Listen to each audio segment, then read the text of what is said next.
Okay, good morning. Welcome to our class. This is American Literature 4, and we're going to be looking at literature from, well, some contemporary American stories, and we're going to take a view of ethnic America. Included in literature is also poetic verse. Music, lyrics are actually a form of literature, and we're going to be looking at some film adaptations to some American stories. So, who am I? Who are you? Where are you from? And why are you here? So, a little about myself. I am generating this lesson from my home here in a small town halfway between Boston and Cape Cod on the Massachusetts seacoast. Born and raised here. And I got my master's degree at the University of Massachusetts in Amherst in teaching English to speakers of other languages. That was a long time ago.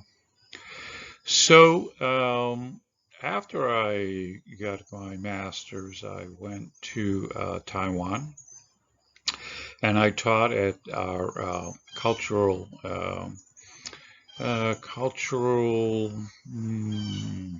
used to be our embassy, then they closed the door, and then they opened it up as a cultural center. And there I taught mostly students who were planning on going to the United States to do their graduate degree. I did a lot of writing courses for them. After that, I went to South Korea. I taught at Yangnam University there. I spent about 3 years in Korea. Then a couple of short trips to Japan, a couple small summer university programs. And then back to Massachusetts. I taught at Northeastern University, and then eventually ended up teaching secondary education for a urban high school just south of Boston. Spent a long time there. I retired and I got a fellowship to teach at Debrecen University, which I just completed last year. So that's a little bit about who I am. As you can see from the pictures, have an interest in the ocean. I live near the sea. I had a boat at one time. I used to go out lobster fishing. And the other picture is from Hungary at a cookout with some of my colleagues for a special Hungarian barbecue. So that's a little bit about who I am and where I'm from. So I'd like you to, in your first email to me, to tell me a little bit about who you are. I know a lot of you are working students, so tell me a little bit about your jobs. If you're teachers, that's great. I'd like to hear more about that. And why are you here? And, be honest. Say, I'm here, I'm taking this course because I have to. I need the credit. Okay, that's fine. All right, so let's talk a little bit about why we study literature. Again, you might need this for credit, and it's just a regular course. Okay, that's fine. We'll make the best of it. Uh, okay, so this PhD student, Michaela Warner from a University of Georgia, she had a really great little write-up about why she wants to or thinks that the study of literature is important. So basically what she's saying is that there is power in stories. It's personal. These are personal stories, or they can be about community. And she really likes words, vocabulary, the characters, the plot lines, the tropes. But that really reveals about who we are as humans. And humanity is a very complicated thing. It takes a lot of words to describe the human condition. But she found a joy in studying literature, and there's always something new to discover. So we're going to try to create our course based around that kind of interest in literature.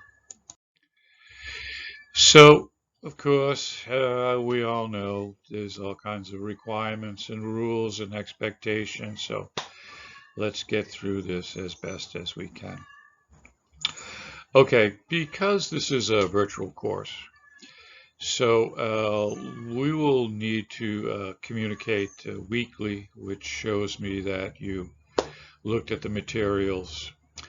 And I want you to do something a little different, and that's do a reflection on the week's lesson. Uh, this is also an attendance record, so it will be about 33% of your grade. Now, there's two ways to do this. You can send me an email with written word, or if you really like your cell phone, and I encourage students to use their cell phone today. This is the new tool. If you're a teacher as well, I encourage you to have your students use their cell phones in a positive educational way. So you could also send me just a short, let's say 3 to 5 minute video of yourself talking about the materials that we discussed in the lesson. So what are we looking for really is for you, the student, to make connections. Now, you can write about your connections to the lesson in its entirety. Tell me, what did you learn? Something new that you learned that you didn't know before. You could make a connection to your own personal life, connections to the author's point of view. Authors always write a story for some reason. Sometimes there is a moral in the story. So, if there's a moral in the story, what is the moral? What is the author trying to teach us? We could talk about the historic time that is reflected in the literature. How does that connect to the story? Could the story take place in any time in history? Was the way that the author wrote the story connected to their own historic time? Of course, there are many themes throughout the stories. This is one thing that college programs really like to focus on is themes. So if you see any themes in this that connect to you, that's fine. You could connect to another story in literature, or a poem, or even music lyrics, or oral story, a myth or a fable that maybe you've heard growing up as a kid. Can be in any language. Just make sure your presentation is done in English. Answer the question, why did the author write this story? If you're big on character analysis, take the point of view of one of the characters in the story and tell us what you think they were thinking at the time, or how did the story affect them personally. Just don't write a plot summary. So we're talking about 150 to 250 words. So you just keep it short. Just want to know what you thought about the materials and how it affected you. Um, Benjamin Franklin said, never read a book without a pen in your hand. Good idea. Always great for taking notes and annotations. Don't be afraid to do that. Okay, so there is one required reading, and that required reading is a novel called An Abundance of Catherines by John Green. And you can download it on a PDF file if you want. So there'll be a reflection paper on this novel. We'll get into the particulars on that soon. That will be due in about 6 weeks, and it's 33% of your grade. So you can do this again 2 ways. You can write an oral review, or you can also do this orally. So read the text and give us a critical review of the story. And there's an example of one student's review of John Green's book, An Abundance of Catherines. Okay, so there is a final exam. It's a research paper or an oral presentation. And take a look at the pictures on the side. Don't worry, this is not a paper you can do the night before, but you may have superpowers, so good luck to you. All right, so the basic outline of writing the research paper, your standard MLA format, Times New Roman 12, double spaced. You need a title page, a table of contents, 3-4 pages of text material, your research. I want you to quote from 3 different sources using parenthetical citations, and you need a bibliography of at least 3 sources for your last page. If you're not sure how to do this, I made a video about teaching students how to write a research paper. It's on YouTube. You can click on that link and watch that. So again, 2 ways to do this. You can write a formal research paper, or you can do an oral presentation. Oral presentation should probably be 10 to 15 minutes. Okay. You can have notes, but try not to read directly from your notes. Do it contemporaneously. Okay. So let's start off our lesson for today. Of course, we need to define American literature. So there are many Americas. There's North America, there's Central America, there's South America. Our focus is strictly the United States, the literature from and about the United States. And this is your typical map of the United States. And we are going to be focusing on this area in here. Okay, this is called, in a standard way, this is called New England. But actually, we're going to take a different point of view on that. And we're going to be talking about a cultural map. There are really 11 different cultural regional areas in the United States. And this is basically due to the history. And our first area is called Yankeedom. You can see that outlined in yellow. basically New England, but it really stretches over past the Great Lakes and into northern Middle America. And that's because uh, the farmland that became available later after the American Revolution was better and easier to farm than the farmland in New England.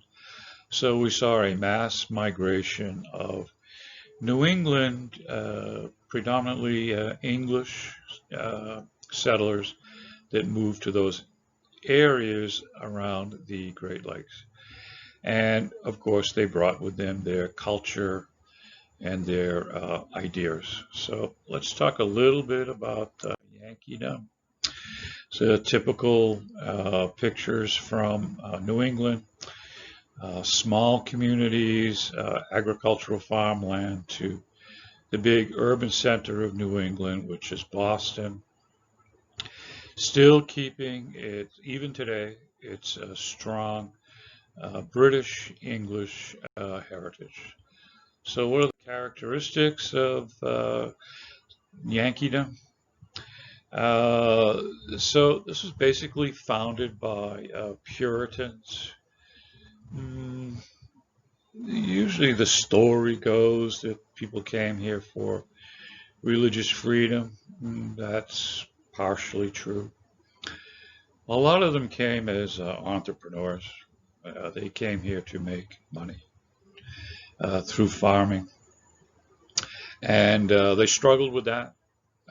They found some new farming methods. Instead of growing crops, they imported these special sheep from Spain called Murano sheep, and they grew them for wool, and that created a huge textile industry in the area. So some of the cultural ideas of Yankeedom would be that they place a high value on education, really big on citizen participation in government, and they are okay with the assimilation of outsiders. Uh, they are kind of spiritual things, I'd say. The social engineering was big, denial of self for the common good, and again, really open to the assimilation of people from outside. So Yankeedom is going to be one of the areas, the new geographic areas that our literature is going to come from. And the ideas that we just spoke about are really going to show up in the literature selections that we are going to read.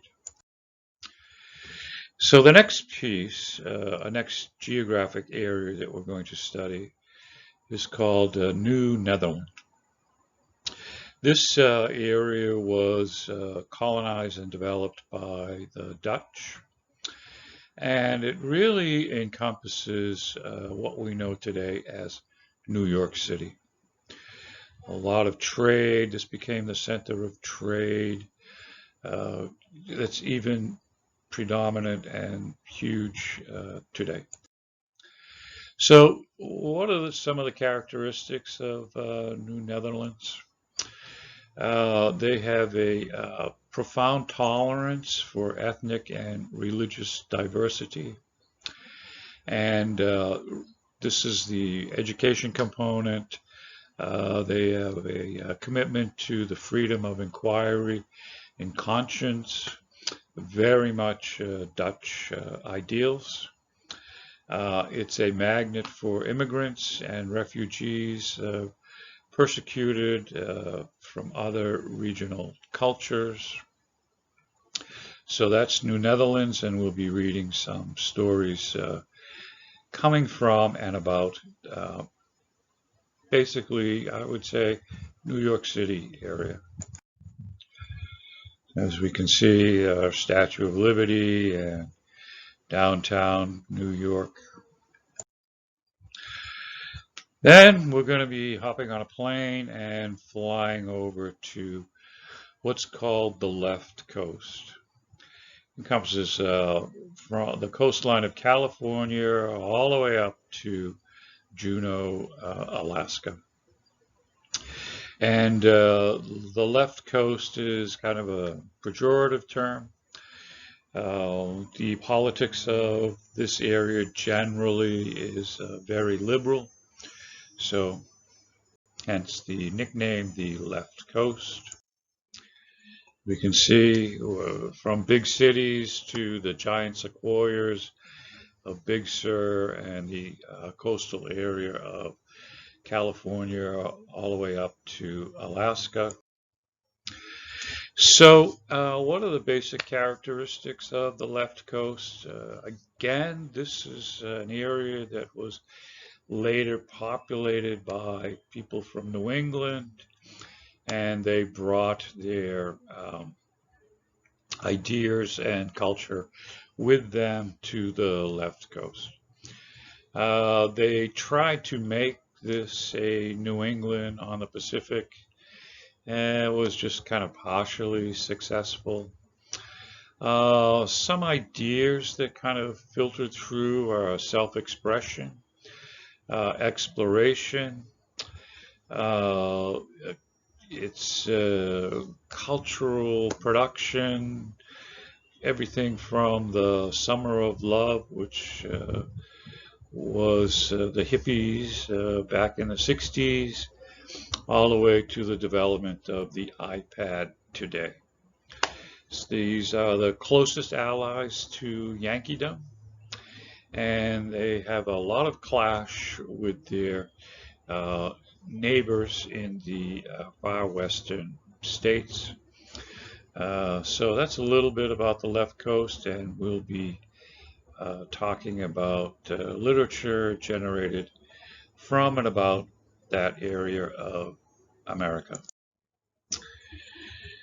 So where our story really starts off is the first peoples that came to, or that were here, that long before the colonial powers explored and set up colonies here in the United States. And that is called First Nations, or the indigenous peoples, Native American Indian.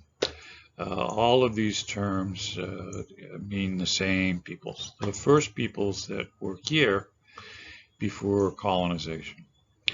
So this is often a forgotten part of American literature. A lot of courses, they want to start right out with Jamestown in Virginia. Okay, so, but forgetting that there were people already here for tens of thousands of years, long before the Europeans got here. So we're going to be talking about some of their stories. As you can see, some of the cultural adaptations. Our stories start with Benjamin Franklin, and then we zip right up to Alaska and talk about some of the indigenous peoples and stories from that area. Okay, so the area of First Nations is the least populated, but it is the largest area. And basically, their stories from the past are about surviving in nature. Okay, and they also share their history, which is an unpleasant and unfortunate aspect of American history, to today, to their struggles even today. So we'll be talking more about that in depth. So a couple of things to think about when we think about First Nations today. Of course, this is the map of the United States. And before any of the European colonies were set up, this was all First Nations land.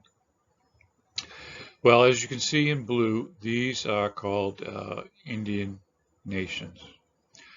And these Indian nations today are semi-sovereign, independent nations. Treaty rights have decimated and their total land and their population. And this is what it's been reduced to today. And this is reflected in their contemporary literature.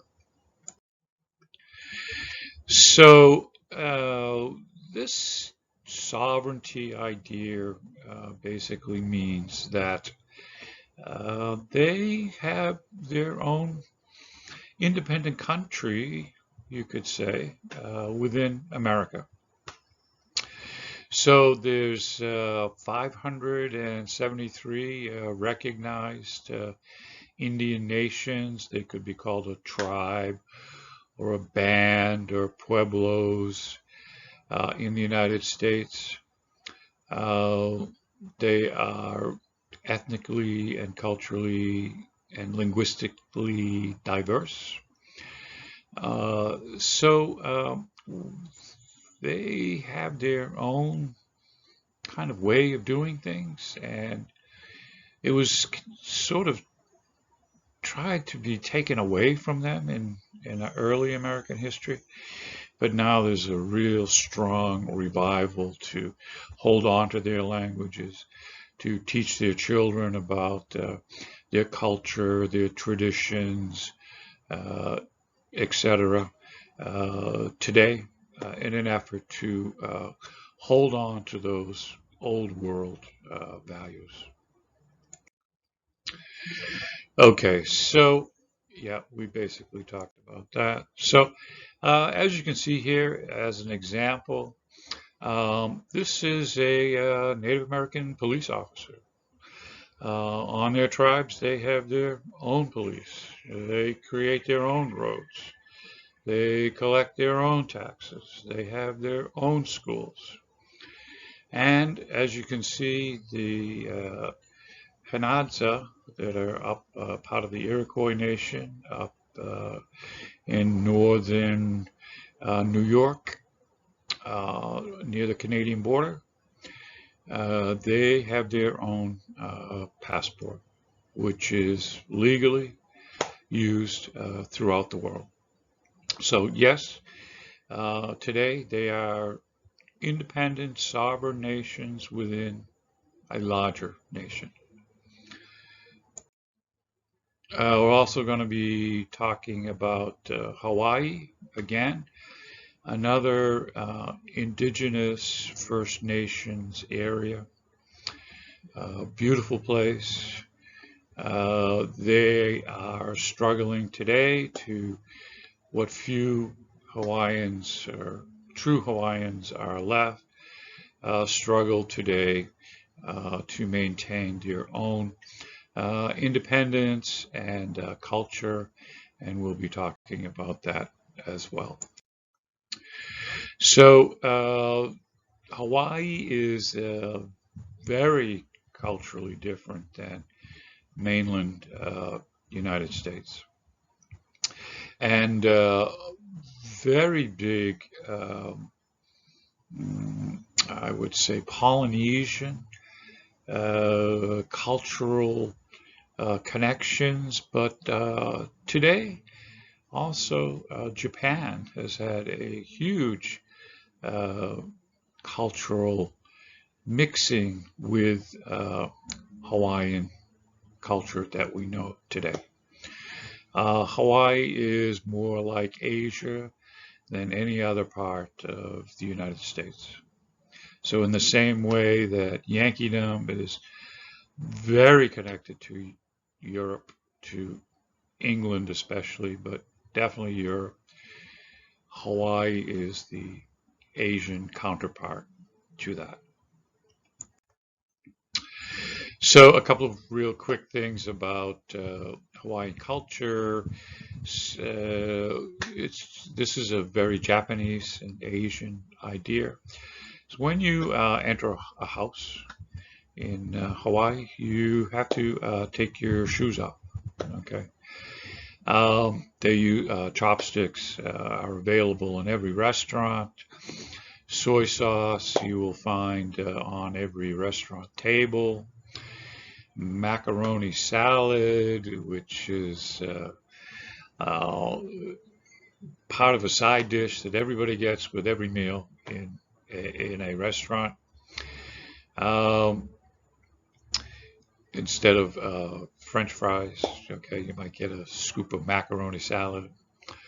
Uh, Rice, okay, again, very much Asian influence. And everybody calls each other either auntie or uncle as a sign of respect. And you've all seen in the movies in Hawaii, they give those beautiful flower, like a necklace that's called a lei. And they still do that even today. So some cultural background for Hawaii because we're going to be getting there really soon. Uh, okay, so again, a couple of cultural pieces. You wear something we called flip-flops, and instead of sneakers. Okay, flip-flops are beach wear. They're open sandals. White at a funeral, very Asian. Uh, they paddle out on their surfboards to honor the whoever has died. You see mostly politicians of Asian ancestry. Something called spam. It's a grocery meat, a canned ham. Okay, part of their cultural cuisine. When you go to visit a home in Hawaii, they usually put the leftovers together, just like in a restaurant, for you to take home. Uh, and so just some of the cultural ideas about Hawaii. All right, so let's take a look at our first week one today. We are going to take a look at the Native American literature timeline. That's a video. Then we're going to talk about some remarks that and observations that Benjamin Franklin made about the First Nations peoples in America, even at his time in the 1700s. We're going to look at a poem by Roger Williams. Roger Williams was a pastor, a minister, and he taught and invited Native Americans to attend his church. We're going to talk a little bit about what's coming up for week two, which will be a reading called A Quiche. That's about a young boy that grows up in a Inuit society in Alaska. We're going to be talking about a ritual of coming of age in Tanaika, set in a modern setting. And we're going to be looking at some poetry written in Hawaii by four contemporary poetresses, ladies who write poetry about life as an indigenous person in Hawaii.